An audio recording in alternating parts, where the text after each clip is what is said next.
How's it going, everybody? I'm Peyton Yanagi, committed to the University of Oregon, former Polynesian Bowl All-Star, and played high school at St. Louis High School, and then I'm a long snapper.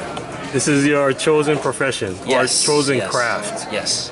And you've been, like you mentioned earlier, to a couple of camps on the mainland. One of them is this one-on-one kicking, Yep.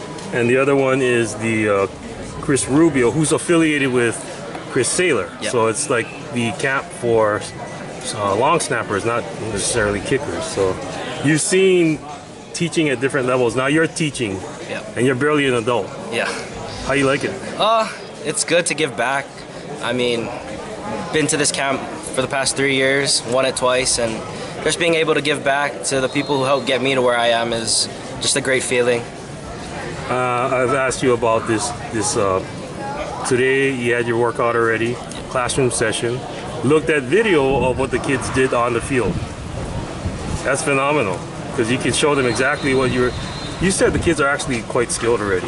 Yeah, I mean, they all have the idea down. They can snap 15 yards, which is what colleges usually want. So, and they're all pretty good at it too. So I'm not too worried about trying to break down and start from scratch. Yeah. There's 6 of them. You said they bring something special, but there are always areas to improve when you're a high school snapper. Yep. So what's one of the key areas that you're cleaning up?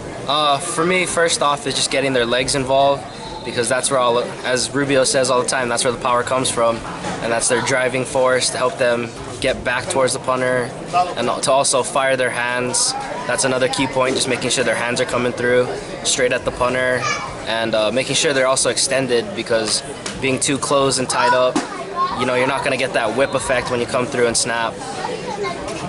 One of the things you also mentioned was, well, you mentioned the power with the legs, the whip effect, the film session. But do they come here like they might at a national camp, and you know, kind of above it all a little bit? They've been through it. They're big recruits, or is it different here at a Hawaii-only camp? It's a little different because, I mean, everybody here is just trying to get their name out.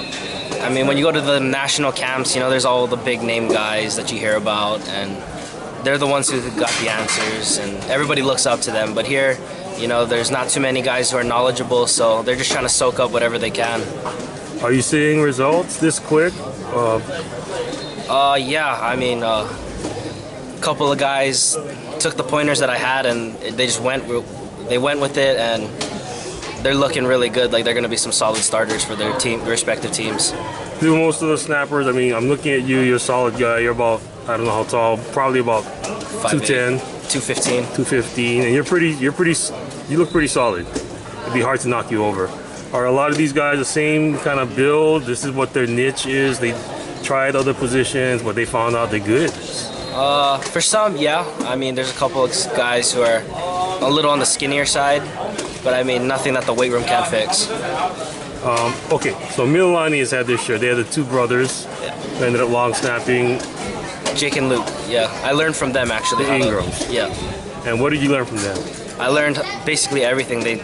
I would just watch them, and I kind of like built upon what they had, and then took that to the national scene. It was just from observation, or did you actually talk with them before? It was observation at first, and then when I started to pick up the craft, I would talk to them, and they would help me out. Wow, so where would you see them at? I would hang around UH a little bit back in the day, and then now hang around, so you're like 11, 12, 13 years old. Yeah. Watching practice. Yeah. They're leaving the field, and you go and talk to them? Yeah. That's pretty gutsy. But it was more like my dad helps out with the equipment room, and then. Oh, I see. Just I started when I was in as a freshman, after my freshman season, so we just called them up and asked for pointers, and they would come out to wherever I was. Were they surprised? Yeah, actually they were, because they didn't think too many people were gonna try what they did. It's a thankless job. It is. And you embrace it. Yep. Yeah, but you have to have a certain personality and character. Yeah, I mean, you can't just be good at it. Yeah, you gotta have that one bad play, erase it from your mindset, and then just kind of like a laid-back attitude, because you know you're not the the big honcho on the team. You're specialist. You got to know the role. Yeah, you're playing chess while everybody else is out there playing Smash Mouth. Yeah. So if you get too excited, your hands tighten up, sweaty, and you can't. That, and you just get the energy, the adrenaline rushes harder, and then you lose control and focus of what your objective is. So what's the key? I mean, do you just like think or imagine like some kind of image of something very calming? I mean, what do you do? I do. Especially after, I had a bad snap or after. whatever.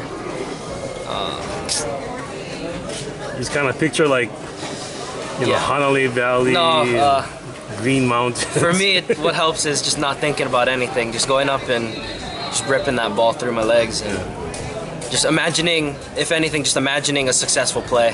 So visualization and repetition from before. All the reps kind of repetition that builds into muscle memory, and that's your foundation right there, and just you got to trust that. So Brian Smith once said, when June Jones took over at UH, he knew that as a center, his job was changing. Yeah. So he and Rolo, they were roommates, and they would snap. He would just snap. Like every free moment they had, like 200, 300, 400, 500 times a day. Does that sound familiar? Yeah, I mean, at least once or twice a week for me, I go out with my kicking coach and some kickers and try and get some live reps at punt, field goals, and PATs and all that. So on the PATs, you got to be a little more finesse. You rip it the same. It's more of a finesse game because the faster it is, the harder it is for the holder, and the holder, if he struggles, the whole operation time goes down. It's not really about us, it's about the unit as itself and just making sure our operation time is where it needs to be. So on that, do you have a spot that you aim for, or you just don't even look back there? It's just automatic? I'm looking back there and I'm trying to aim for the elbow. The holder's elbow? The holder's elbow. Oh, okay, man. Well, I have so many questions, but we'll leave it alone for now. Thank you so much, Coach. No problem. Appreciate it. Youngest coach ever at the GPA Showcase.